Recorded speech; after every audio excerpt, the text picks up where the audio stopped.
Hello,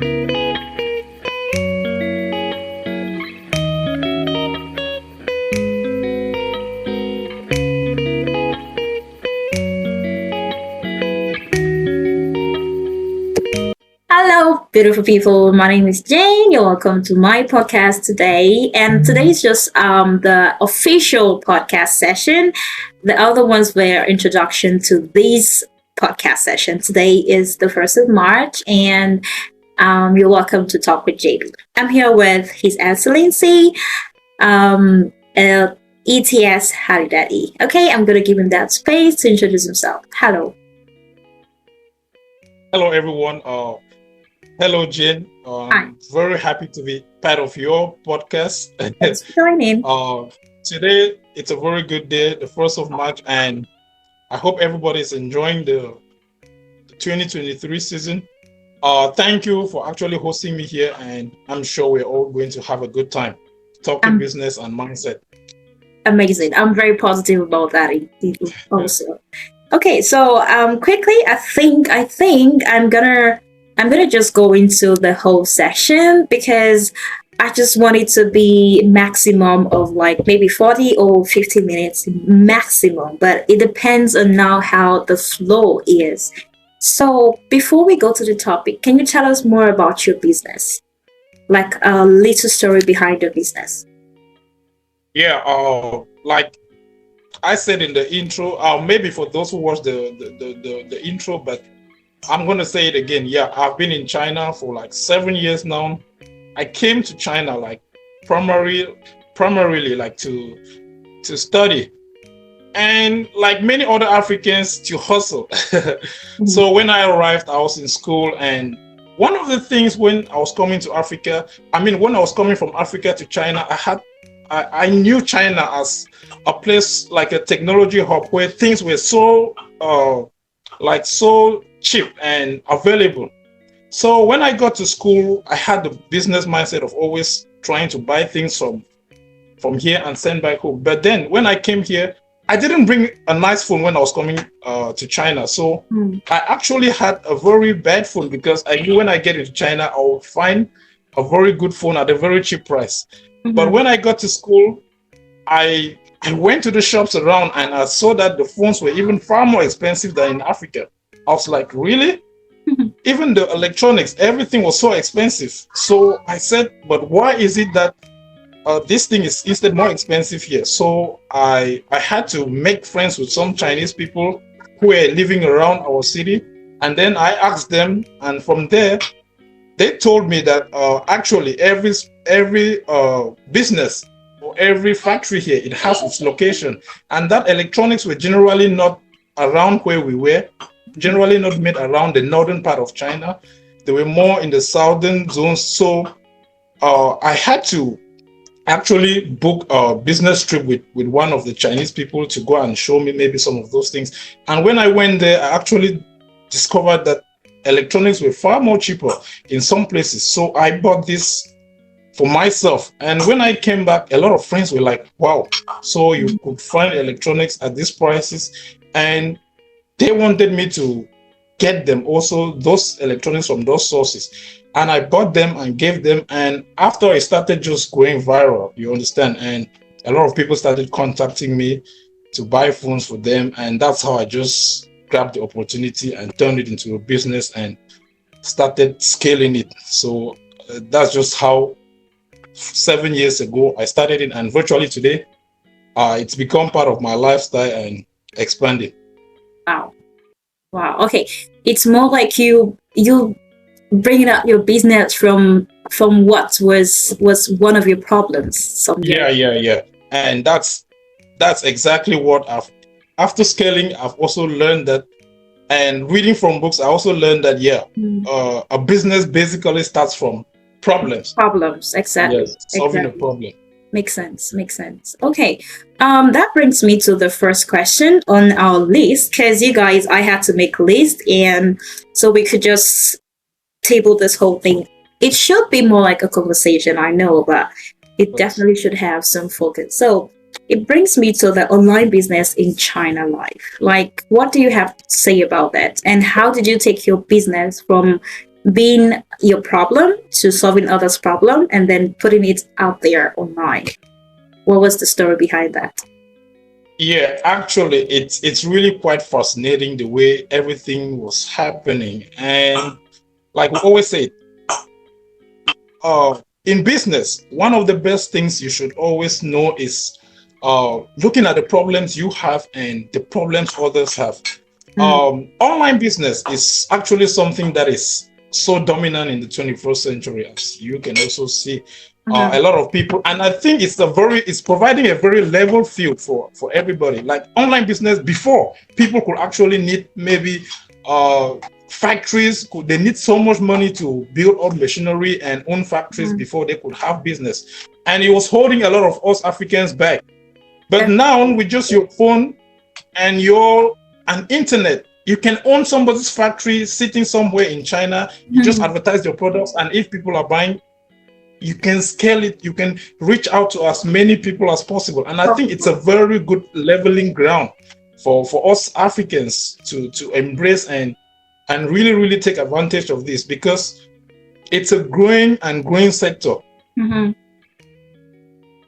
And also like already in China, a lot of us Africans will face a lot of problems. Many come here to hustle, and we are discriminated upon in many fields. Like maybe if you need a job, they will tell, especially the teaching job, they will tell you they need a white guy or they need a native speaker. They find always around to turn you, and they never judge you by the skills. But when you go into the business sector, I think it's really a little bit leveled. Like you can just with your phone and the number of people you can reach out to, it's so massive for you to use that opportunity. And instead of crying about no jobs, maybe no jobs, yeah, you can use that to scale up.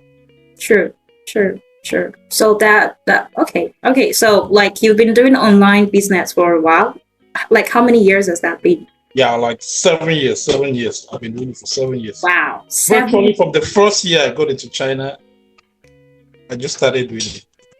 So like you've been in China, we have like some restrictions, and because of the platform, I'm not really gonna talk about it, but we all know what restrictions those are. So which of the apps did you start with? WeChat. Yeah, WeChat has been my most favorite app. Okay. Yeah, because with WeChat, in fact, WeChat was just so mind-blowing, because some of the problems maybe we can face on Facebook and other apps, like maybe payments, you have to use other payment methods. WeChat was just so good because you can instantly advertise on WeChat, and you can also get your payments directly there. Even though it's also a little bit difficult for people to just trust you, but there are lots of ways you can build trust on WeChat, which we could be talking about. Okay, WeChat. And also Alipay has also been a very good one. And then when it comes to scaling out of China, you can use other digital marketing platforms like the Facebook, Twitter, and all the others. But when it comes to being in China, I think WeChat and Alipay, they are the two best. Alipay? Okay, I'm learning new thing right now because I never knew you could do business. I just only know we can do some transfer, some money. Real?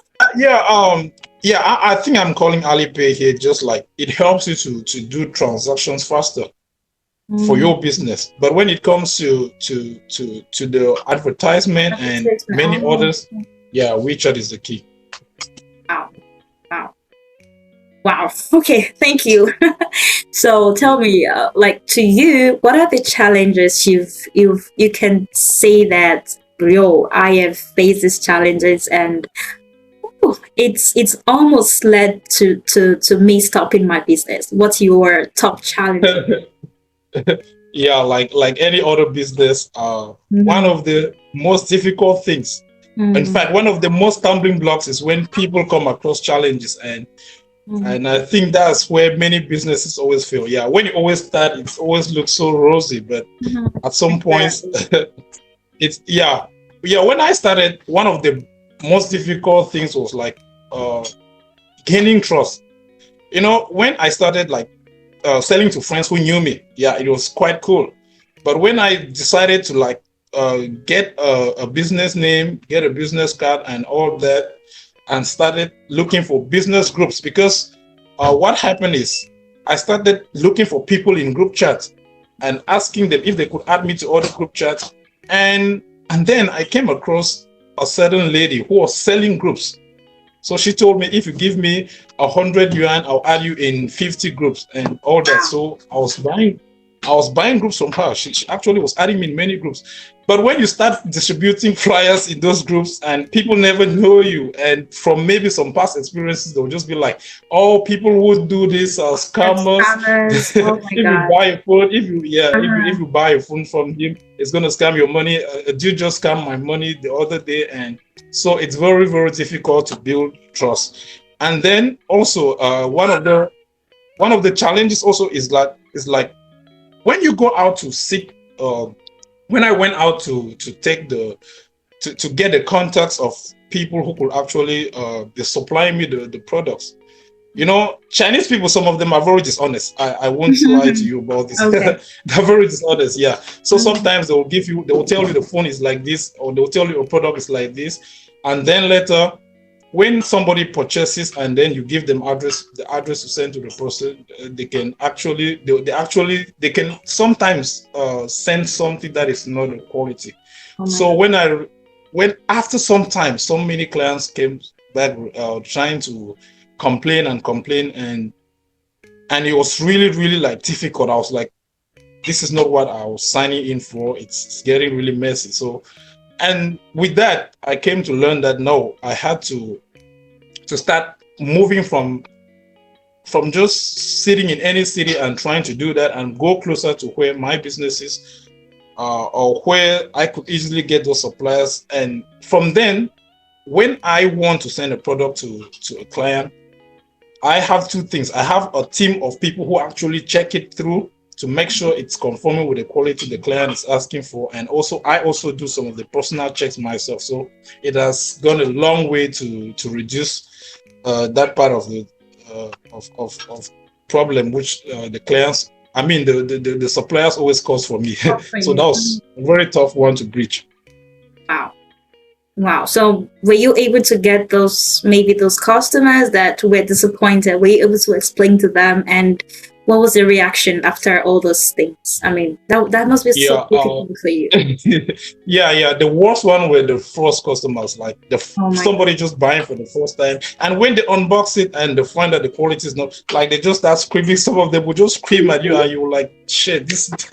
Damn. So it was really, really depressing. But one of the things I've always learned in my life is the way you approach people, no matter how they approach you back, is always very Very important. Like, important. yeah, Mm-hmm. yeah. The way I talk them down, I just always assure them. And one of the things which I always, thank God, I realized this very early. Like when I go to somebody to do a business with you, I always tell you, if my client is not satisfied, you have to be able to refund them the money. Yeah, and they give me the rules. Maybe some will say within 7 days. Some will say if the product is actually back in the state it was. Mm-hmm. And so I communicate these rules actually to the clients, so that Mm-hmm. you know that if you receive a product and these are the conditions, and if you don't want it and it fulfills this condition, you can actually have back your money or exchange the product or whatsoever you want. Even though, even though some clients still never really like follow the rules, somebody could actually even buy a phone and they don't know, they don't read through the warranty rules, and maybe they can go use it. It could like fall into water, and they'll be like, "You gave me a 1 year warranty, you have to change it." Oh my Which, god. of course, it's your fault. It's not. So most of the time, it also leads to tension. But when you talk it out with many people, they always understand it. I understand, because I'm also a business person. So, and mine is more like, Yeah. it's more like 80% outside of China and maybe like 20% in China. You know, it's very easy to always say, oh, sorry, your product is bad, let's just return. But once it gets out of China, it's more like, Exactly. it's crazy. It's crazy. Okay. How do you really talk about, okay, because the next outline here is like the challenges versus opportunities of Africans here in China. And I think you made mention of it like the first 2 minutes to this webinar, to this podcast. Okay, I keep calling it the webinar. What are the opportunities you think as a Cameroonian or as an African that you could get here in China, and some that maybe cannot be gotten according to you? Yeah, thank you. Sorry for that. Sarah, you're very much welcome. You're welcome to the podcast. Okay, let's go on. Yeah, Sarah, you're very much welcome. So when it comes to the challenges, they are really, really massive. Like we all know, just from being an African here, being a black person is already a problem in itself. Like everywhere you go, you're stereotyped. Maybe you have people looking at you, and the worst is even when you have to apply for a job, they will be like, you're not a native, and so many challenges which we have to face on a daily basis. So I think that these challenges are also directed so much to one sector that we forget about the rest of other opportunities we have. A lot of us concentrate so much, like either we are teaching or we are doing nothing. Especially the young ones. When we come to China, we only have a mindset of we have to go into teaching because everybody is doing it. But we actually forget that China is a country. China is the largest trading partner of so many countries in the world. So many people are looking for the opportunity to ever come to step their foot into China and do business. And we have so much opportunity in trying to learn how they are actually doing their businesses and how they are scaling most of these things. We can take advantage of. We can they even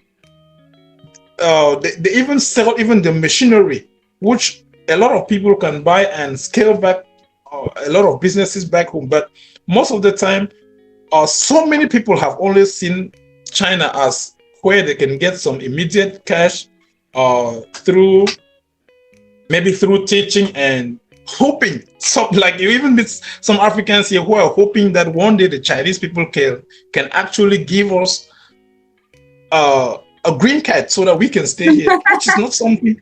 Yeah, some That's people more are like hoping a dream. that way. Which is something we shouldn't be thinking of. We should just grab the opportunity, get ourselves into business. You like online business is a very good starting point because you can start with zero, with nothing, like absolutely nothing. You can just walk.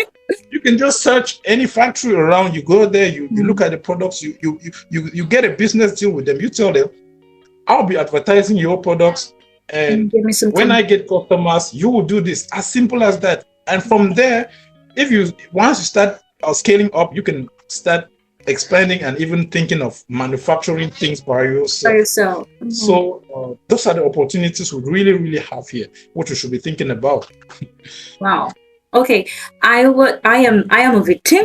Like I am a victim because I always put myself like I want to teach. I don't want any other job from teaching because let's just be real. That's where the money is. Duh. But yeah, we cannot deny money.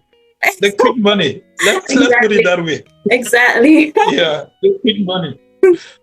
Okay, all right. Thank you. You've talked about like the real challenges and more like the opportunities, because I feel like personally I'm learning, and one of the things is like just randomly going to companies, and we are very lucky to be in China.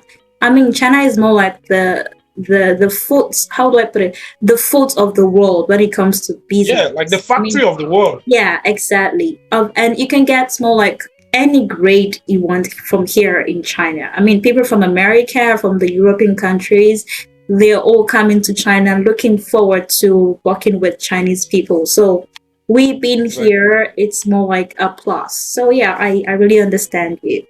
Yeah, thank you so much. Okay, so I really want this whole podcast stuff to be like an interview because it's more like it. So since we have more guests, let's just get engaged. Ore, you're welcome, and Sarah. If we have maybe any question at any point in time in this podcast, just open up your mic and we could talk about it together. Yeah. Ori, you're also welcome. And Sarah, any questions around? Yeah, any questions, you can drop on the chat box or open up your mic. If you're looking so sexy and so cute today, please open up the video. Let's just have fun. I mean, it's afternoon and we could have fun together, you guys. Thank you for having me. You're welcome. Yeah, so I just joined now, so I haven't really heard much of what has been said. So I'll need to listen a bit more before I can have any suggestion or question. No problem. So quickly, he talked about his business. He's been doing business for like 7 years here in China, and he talked about how he started online, how his customers were so disappointed with his product, like the first time, how he built their trust, and also how the customers started having trust, and just all these challenges in general. So the third thing we're going to talk about here is the mindset of Africans towards business, the growth and strategy. Okay, and I'm so sure that you are the one that picked all this because you have more to talk about. So tell us what you mean by the mindset of Africans towards business as a businessman. I know I wanted to also, like, there's something I wanted to also ask about it, because you're Nigerian, and Okay. like you guys always give this glaring view of Africa to the world. Like, a lot of people know that Nigerians are good at maybe distorting the order. And it's very fascinating. Like in China here, when we look at the way many Africans are here, we're always thinking about this teaching. I think so many Nigerians here, I think one of the most important things that changed my life here in China was going to Guangzhou, where I met so many Nigerians. I went to nightclubs there that were primarily owned by Nigerians. I saw shops that were so owned by them, and I think it's a very, very different mindset from a lot of us out here. And that's where I picked out the point of mindset, because a lot of us, many other African countries, we always think about getting rich quick. Like when you're talking about teaching here, that's where the money is. It's actually where the quick money is, because business, it starts slow. It starts slowly, because a lot of what people find it difficult in business is building that trust, building the base, and going up, which takes like forever. But once somebody succeeds to build that, what becomes of it? It becomes like a consistent source of income. It becomes a very scalable source of income. Like, no matter how good you are in teaching, let's take for example, you can teach an hour for like 1,000 yuan. Let's just put it that way. And there is no other way. Maybe you can divide yourself to teach so many hours at a particular time. Yeah, but when you build a business from the base, at a certain point, once you start getting to a certain level, you can scale it out. There are 7 billion people out there in the world, and they are all reachable to businesses. But when you have a one-on-one skill, they just call it like, you cannot scale it into there's just how much you can do that. You can teach maybe if you have 24 hours in a day, you cannot teach more than 24 hours because you cannot divide yourself. But when it comes to business, in as much as there are people always asking about a product, you can also keep delivering and delivering and delivering. You understand the point? You can reach out to as many people, and you can even be sleeping while your business is working. But business work for you, exactly. Yeah. You understand? So you can also talk about that from your own business point of view. Okay, I'm so sure I love business, and if I want to talk about business, I could talk about it the whole day. Okay, my brand is actually Janello Collection, and I started since 2016. Okay, while I was in Nigeria, but I kicked off again when I came to China. I think Janello Collection is a brand name already. Not because I've been doing it for years, but because I earned the trust. And I wouldn't say I haven't had like the ups and downs. And I wouldn't say all my products are like perfect. There are some times that you see something and you ask a company, look, this is what I want. Don't give me something else. But the truth is you may not get what you ordered. It's more like what you ordered versus what you got. So and as a brand, as a business person, your customers, like the receiving end, would be the one to either tell you, okay, your brand is good or bad. Okay. So but as a Nigerian here in China, I would say my business has done a lot of good than bad. Okay. In the sense that also. Yeah, by God's grace, that's by God's grace, either ways. But in the sense that Nigeria, number one, is a very big country, and while you're having a business mindset, another person is having a business mindset, and it's a bit of an advantage and a disadvantage. Advantage because you guys would have, okay, maybe a lot of people that are interested in getting your products, and disadvantage is like competition, like the unnecessary competition. I mean, it's just so necessary sometimes. So I think doing business as a Nigerian here in China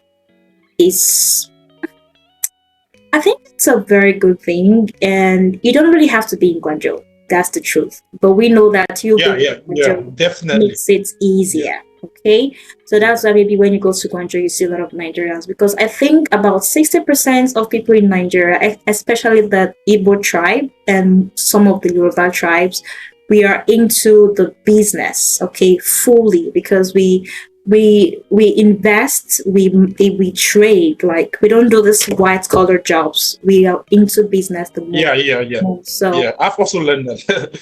Yeah, exactly. That's why you see even people that are not from Nigeria, they want to work with Nigerians when it comes to business aspects. Maybe not the absolutely. Maybe not the digital. Let me tell you something. Yeah. Before coming to China, I actually went to Nigeria, and I saw the difference between Cameroon and Nigeria. And so what are the differences? The way people take business. Like the way people think in terms of business. We were exporting some products to Nigeria. Like those are products which it was a startup company that I just joined back in Cameroon, and we will take our products and we'll be like, we'll go to some pharmacist because it was a pharmaceutical product. So we'll go there. People will be like, we've never seen this before. Maybe you can give us a free to try and this and that, or they will just take a very few samples. But when we got into Nigeria, we got into Lagos, we got into Anambra State, we got to Kaduna as well. Kaduna, so, oh my God, I've never been to Kaduna myself. Yeah, we really went around Nigeria so when you get to the shops there, they are like, this product is new. I have to be the first person to get it, and I'll get as much as possible in a way that if it's scaling, I'll be the first person to blow off this product. You understand the difference in mindset. Another person is afraid, while another person is seeing it as a big opportunity, which is something I really learned so much. So you can continue.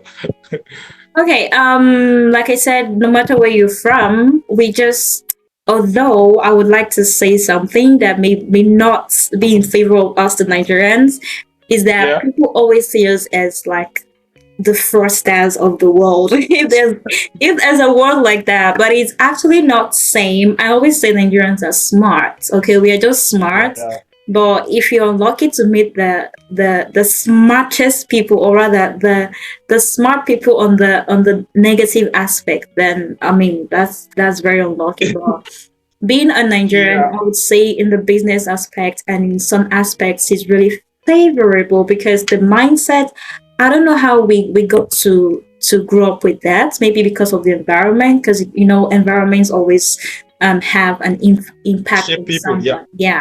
It either shape you or just disforms you. So as a Nigerian doing business here in China, it's a plus. Okay, despite the fact I'm schooling, or some other things, but doing business here in China as a Nigerian as a brand name. Okay, I'm not a big brand yet, but I know and I could beat my chest that my brand is mapped as a trustworthy brand. So yeah, I don't know if that answered your question, but as a Nigerian here in China doing business, it's a plus. Okay, that's just what I want to say. So we have a Nigerian here already, and I'm not sure if he's into business. If you have a business, alright, this is a platform to actually let us know and let the world know about your business. And Sarah, we have Sarah, but I think Sarah is from Cameroonian. I'm not sure. Hi, Sarah, where are you from? You could type if you can't talk. I think she said she's in the hospital and she can't type. I mean, she can't talk. Oh. Wow. Sarah is from my country. So yeah, it's nice listening to you guys talk about these. And then a few great points have been made about the mindsets and being trustworthy and having the right connections. And I think you also made one point about like teaching being a way to get fast money. And I think a lot of people don't want to take the stress, or people don't have the patience enough to wait for the business to fully, bloom. Mature, exactly. To fully mature. So they're like, oh yes, it's good if I teach this just 4 hours. Oh, I make this, then I have time to rest and play and travel and all, which is nice. But like you said, by the time the business fully matures, then you can still keep expanding. Like it's not limited. Mm-hmm. There's no more limitation in that, which is a very great stuff. I'm also business oriented right now. I'm not really into any business, although I have a few ideas I'm trying to work on. But yeah, having this kind of mindset also helps, because talking to people with experience too is very essential. Having gone through the process, the challenges, and then I'll be able to learn from those experiences. And also, it's great. It's nice listening. I have a question for you. You're Nigerian, but have you ever tried to do business, even the slightest of it? I'm sure. I'm sure. Yeah, that's the word. There's no Nigerian who would not do that. I mean, don't be surprised. Don't be surprised. I mean, have I tried? I probably have tried. I'm trying to remember now maybe not alone, maybe joining. Okay, yeah, looking back now, I've had a few friends who had ideas and they're like, okay, I should work with them. And I've also had a few ideas of my own in the past, which I've tried to work with people on, but nothing too serious. I don't think we pushed anything out that much. But yes, definitely we tried. The business, like you said, in Nigeria, that mentality for business is really big. It's really it's like it's a big one. Everyone is business oriented. Any opportunity you see, especially in the import-export sector, shipping and logistics and all, it's very big. So a lot of Nigerians are business oriented. And so that's why we have that mindset a lot. And a lot of Nigerians are their eyes are opened and they're very sensitive that's to all the this world. kind of information and situations where they can, make a business out of whatever is there. Even like you said, the Guangzhou, I actually would like to go there. I haven't been there yet, but I would like to go there and see. I'm hearing a lot about the Guangzhou. I mean, not just Nigeria. I guess that's where majority of the Africans in China are. Yeah. Majority, exactly. Yeah. There's a place there called Xiaobe, and virtually, it's just like Africa. Really? Yeah. I was in Guangzhou in August 12th to 16th of last year. Actually, my birthday to like 4 days after my birthday. And then I got to Guangzhou, I was like, did I just enter Lagos? yeah, honestly. Like, I was literally scared, bro. Like, I was like, okay, did I just enter my country? And, the weather, and it was the peak of summer then. That's just, The weather, the people, You, The you, food, you will literally be everything. walking and see like maybe like 50 Africans crossing the pedestrian lane. I'm like, what? Exactly. I'm not kidding. Already you should go to Guangzhou. I But will. if, I have this mindset of, oh, let me go and collect contacts. I want to go collect the suppliers' contact because I always do my business online, right? But when I got there, I was dumbfounded. I was like, I collected contact, but I couldn't even do anything with the contact. So if anyone is listening to this podcast and really wants to go to Guangzhou for business, I think you should outline your reason for going to Guangzhou. Don't just spend the money, take a flight, go to Guangzhou without having a ready business mindset or readily available to buy goods, because you're just going to waste your time. That is just the truth. Guangzhou is always there, that's but without a plan, going to Guangzhou is just useless. That's just what I would like to say, really. Yes. I mean, I think I can say something on that. Generally, just doing business, you need a very solid, rigid plan. Exactly. And you need people to help you scrutinize the plan. So I bring my plan to you, and then you question it. I need to be able to answer those questions. I need to be able to provide solutions to those questions to solidify the plan, because in the moment of you trying to execute it, a lot of problems that you could not even anticipate would show up. And if you've not at least, pre-thought some of those problems and had solutions by the side, it will be hard to figure your way around, because it's tough doing any kind of business, especially self stuff. Okay, I want to do this. Like me, I do translation. I venture into translation and interpretation on a personal basis, like freelance and all. So I always try and think and anticipate some of the issues that might come with doing this kind of stuff, so that it's not in the moment then I'm like, my mouth is stuck. I don't know what to say. I don't know what to do. definitely. Okay, you talked about being a translator, because this is more like a podcast, and our main host here is Ets Halidaddy. Okay, but can you give us like some of your contact details? Just maybe say it visually, or you can type in the comment section in case anyone wants to contact you on translation jobs. I would Maybe okay, I would put it on the chat box. type, yeah. Okay. Add me on WeChat or Instagram, or WeChat and Instagram, they are the same. The real Ore. And then my Instagram.